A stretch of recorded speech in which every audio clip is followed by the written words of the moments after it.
మరి ఒక సంవత్సరంలోనే ఇంత మొత్తం ఎందుకు పెరిగిందో తెలియటం లేదు. చీరాల గడియార స్తంభం వద్ద ర్యాలీని జెండా ఊపి ప్రారంభించిన నెల్లూరు జిల్లాలో ఆటో కార్మికుల కష్టాలను గుర్తించి గతంలో లేని రీతిలో విశేష కార్యక్రమానికి శ్రీకారం చుట్టిన ఘనత కూటమి ప్రభుత్వానికే దక్కుతుందన్నారు కావలి ఎమ్మెల్యే కావ్య కృష్ణారెడ్డి కొనియాడారు.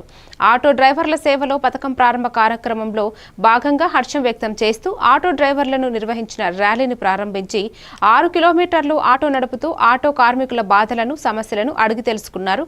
కావలి నియోజకవర్గంలోని 1888 మంది లబ్ధిదారులకు 2,83,00,000 రూపాయలు చెక్కులను అందజేశారు.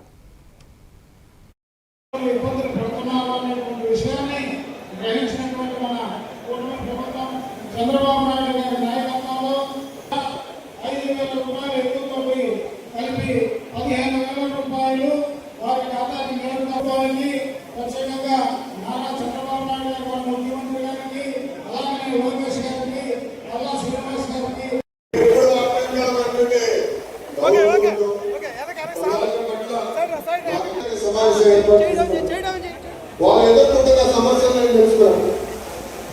ఆనాడు ఆంధ్రప్రదేశ్లో చెప్పింది ఒకటి,